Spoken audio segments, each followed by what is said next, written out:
Kabayan, kumusta? Anong balita sa inyo? Sa mga job seekers na naghanap ng mga trabaho, purchase sa kada, sana po ito ating video ay makatulong sa inyo.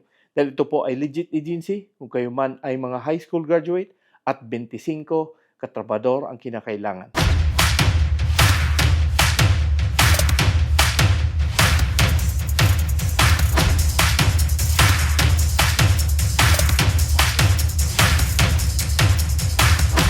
So, ganun pa man guys. Again, kung kayo man ay mga baguhan lang dito nga sa ating channel, sana po ay makonsider i-like, i-subscribe at huwag niyo kalimutan lagi i-click ang notification bell para update kayo. Ito yung meron ko in-upload dito nga sa ating channel. At ganyan pa man, itong ating vlog ngayon ay napakagandang opportunity ito sa mga mayroong sapat na qualification. Kung kayo man ay may mga 5 years work experience at kung kayo man ay mga high school graduate, subukan nyo itong applyan. No? Tingnan nyo kung kayo man ay may mga qualification dito. Dahil dito sa pag-apply sa Canada, importante na meron kayong mga sapat na mga experience. Dahil hindi pwedeng bara-bara lang na pumasok kayo sa Canada, bara-bara lang sa pag-apply dahil hindi kayo talaga makukuha dito ng mga trabaho. Subalit sinasabi ko sa inyo lagi na ang inyong resume ay importante na maayos. Dahil dyan sa resume na yan, ang mga employer at ang mga agency na naghahanap ng mga empleyado na kung kayo man ay qualify, sila ay nagbase doon sa inyong mga resume. Kaya nga sinasabi sa inyo na ayusin ang inyong mga resume.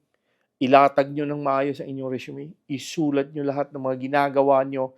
Kung kayo man ay mga caregiver, mga housekeeping, o anuman trabaho hinahanap nyo, ayusin ang inyong mga resume. Okay? Kasi hindi kayo pwedeng panghulaan ng mga agency or mga employer na, ay, pangalan pa lang, alam na. Di ba? So, hindi po ganun.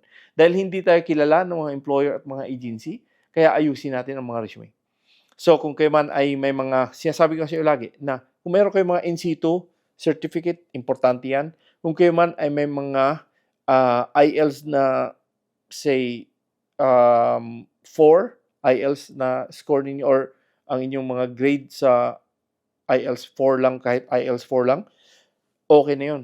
Kasi importante meron kayo. Dahil yan naman ay mga basic na talagang kinakailangan kung kayo man ay mag-apply dito nga sa Canada. No?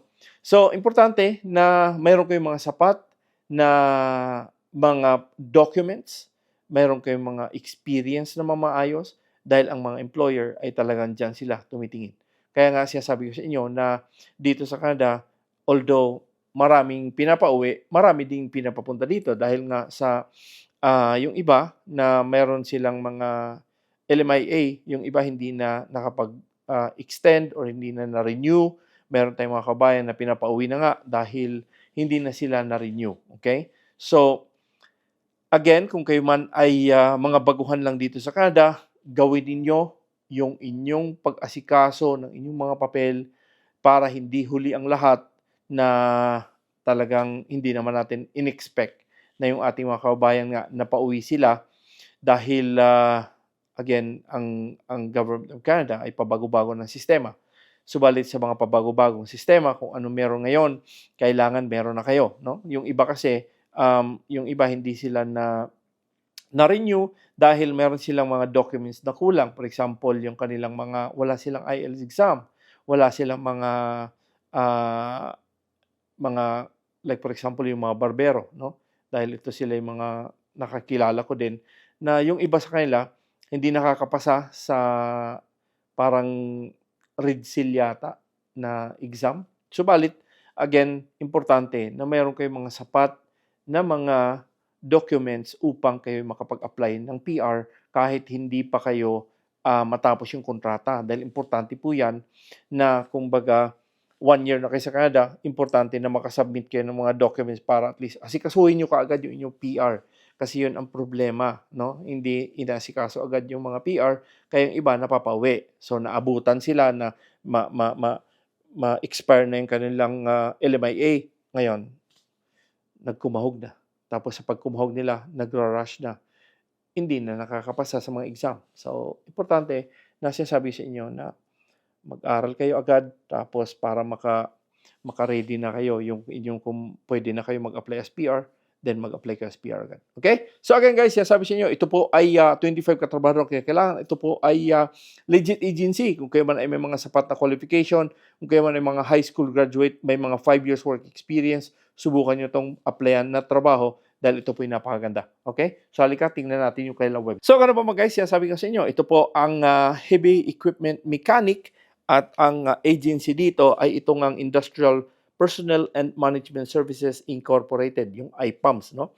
Si IPAMS, napakarami na to silang naparating ng Canada dahil sila po ay mga legit agency at ito po sila hindi nang niningil ng placement fee. Dahil ang placement fee ay pinagbawal ni Canada yan na maningil sila ng placement fee.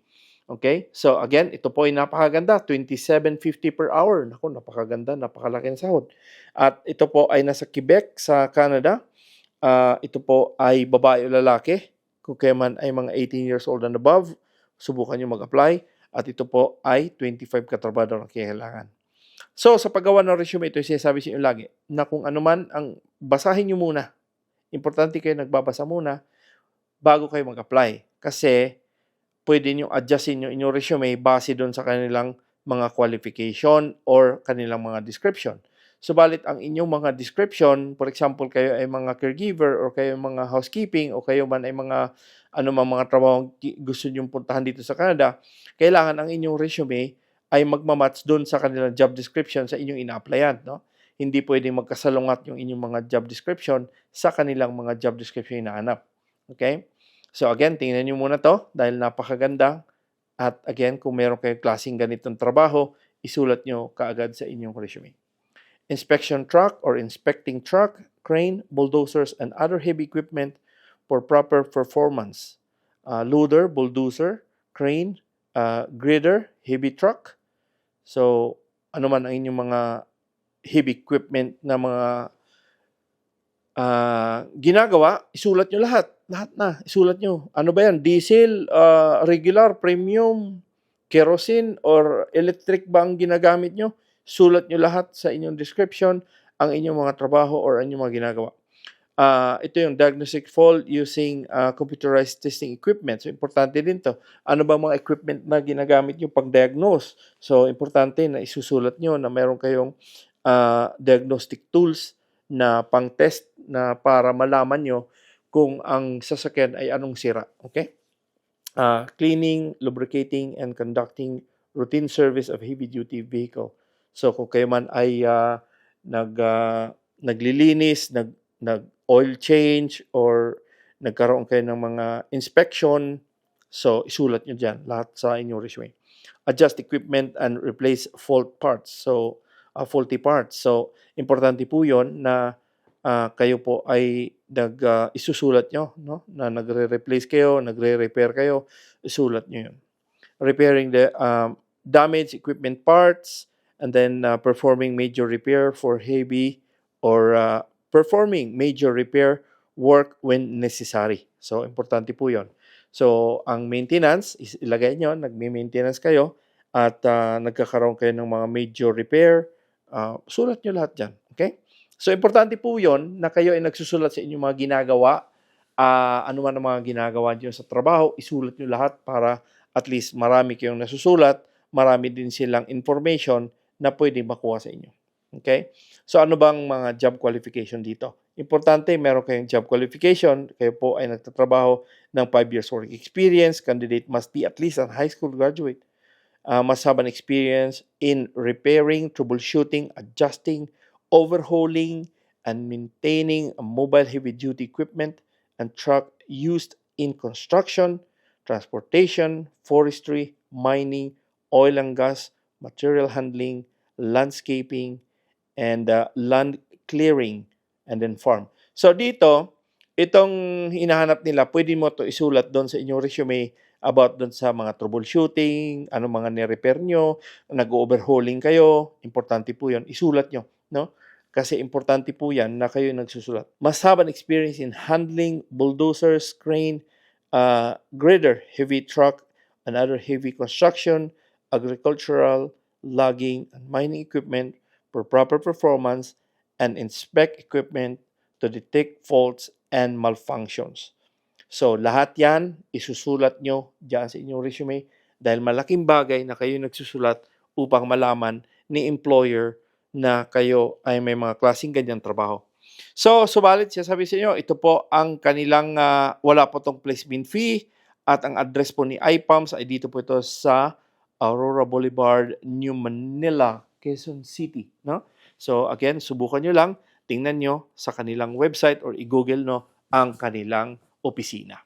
So again, subalit sinasabi sa inyo guys na malaking bagay na kung ano man ang kanilang mga hinahanap sa kanilang mga trabaho, isulat nyo sa inyong resume dahil malaking bagay na marami kayong nasusulat sa inyong resume at again, mag-submit kayo ng SSS, mag-submit kayo ng mga proof na kayo ay nagtrabaho sa mga kumpanya upang wala na silang tanong. Okay? Kung kayo man ay nanggaling ng Japan, kayo yung mga mekaniko sa Japan, or kayo may galing sa Middle East, yan, ipanlagay nyo. Lagay lahat ng mga certificate, lahat ng mga mga training na meron kayo. Dahil yan po ay plus factor yan kung kayo man ay mag-apply. No? So again, hindi naman sinabi dito na kayo ay kailangan nyo mag-IELTS. Subalit, mas maganda na rin na meron kayong IELTS para at least hindi na kayo masyado magkumahog kung kayo man ay mag-apply na bilang isang PR. So, but anyway guys, again, sana po may makatulong to sa inyo, sa mga nagbalak pumunta dito, dahil sa ngayon talaga napakahirap makapasok sa Canada, mahirap makakuha ng LMIA. No? But again, ito ay meron na silang magandang posisyon, itong IPAMS, dahil sila ay meron na silang hawak na job order or LMIA, no? So, subalit ipapangalan na to sa inyo para kayo ay makarating dito sa Canada. Okay?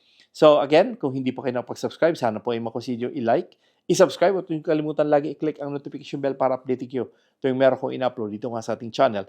At again, marami po akong mga videos dito. Sana po ay makapag-inspire man lang sa inyo na sa pag-apply, paano ba mag-apply, ano bang ayusin natin, resume, lagi na sinasabi sa inyo. So, tingnan nyo lang, panoorin nyo lang aking video at pwede nyo i-share to ating mga videos sa inyong mga social media platform. So, ganun pa mga guys. Again, maraming salamat ulit sa inyong panonood at subaybay sa aking channel. Ako po si Noy Tips. God bless and a wonderful day.